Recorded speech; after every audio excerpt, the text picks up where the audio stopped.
So you may or may not have heard of the 92 Challenge. This is basically a challenge in which you try to visit a stadium and attend a match of every single professional football club in the English football pyramid. So over many years or 1 year, really it takes as much time as you want. You try to get to a match. Doesn't have to be for the football club getting there, but a football match at the stadium of every men's professional club in England. Now, this is a pretty fun challenge. It's one that I am currently trying to undertake, though I'm not currently very far along.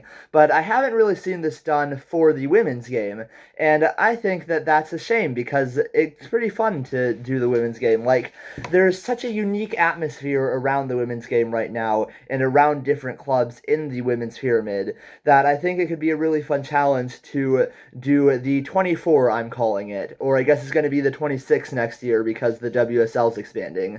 So this is where I'm going to try to visit every single women's football ground in at the very least the top two professional flights of English women's football. I'm going to start there at the very least. I might expand it to the 48 or the 96, depending on if I include the third or fourth tiers. Right now, only the top two tiers are professional, and I'm going to start there because I don't know quite how ambitious I am going to be able to be with this. So I'm going to start with just the top two flights, but that's not set in stone. I very well might expand this to third or fourth tier clubs. This is kind of all very new to me. It's a new idea that kind of sprung into my head, and I thought this could be a fun thing to do. And so I'm going to start that series where like the men's 92 challenge, I'm going to try and do that with the women's game. Now, there are some differences. Most of the rules that apply to the 92 challenge are going to apply here. So you have to see a football match at the stadium to tick it off the list. You can't just go to the stadium.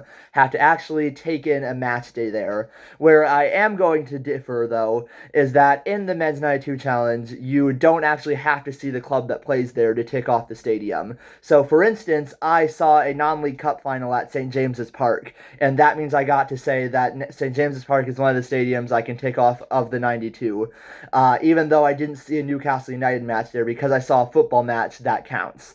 That's not going to be the case here because it is a lot easier and a lot cheaper to get to women's games.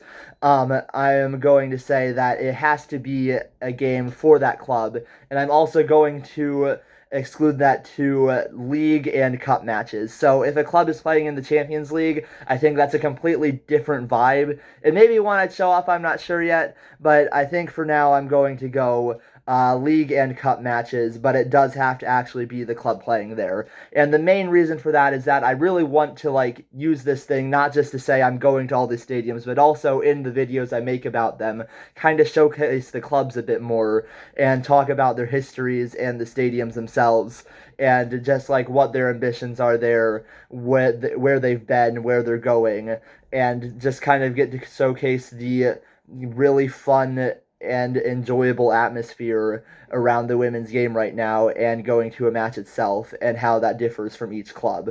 So I've also considered whether or not I'm going to like rank them or give them a rating out of 10 or something with every match that I go to. That's also something I'm not decided on because, again, I kind of want to use this not really to have the clubs compete with each other in my head, but just kind of to showcase them. So I might say, like, I like this, I don't like this aspect or something, but I don't know if I'm going to be ranking them necessarily. The other thing is that women's clubs tend to play at two separate stadiums often, where they will be, most of them are connected to a men's club, and they will play games at the main stadium of that club. Uh, or they might also play some games in a smaller stadium because the attendances tend to be lower right now in the WSL and WSL2. There tends to be fewer people coming in, and so you have to play some of your matches in smaller stadiums. So some clubs, for instance Charlton Athletic, play all their games in the main stadium. Other clubs, Arsenal and Aston Villa, play now all of their league games in the main stadium, but will play cup matches at a different, smaller stadium. Or some other teams, London City Lionesses, who are not connected to a men's club at all, will play all of their games in a quote unquote smaller stadium that I guess you could say is their main stadium, because it now is the one that belongs solely to them. Most of the teams connected to a men's club now, though, will play occasional matches in the bigger main stadium. So if the club only plays in one stadium, then I can visit them once and say, that's it, I've ticked them off, that is one club completed. However, if they play at two stadiums, so for instance, I'm going to be going to Emirates Stadium on the 6th to see Arsenal versus London City, I can only say I've half ticked them off, because they have two stadiums and I want to go to both and showcase the differences in atmosphere in both. So I hope that all made sense. I am really excited to start doing this. I think that there's just such a potential here that could be really fun, and this seems actually pretty unique. I haven't really seen too many people try and undertake something like this. So I hope that this can be an enjoyable series.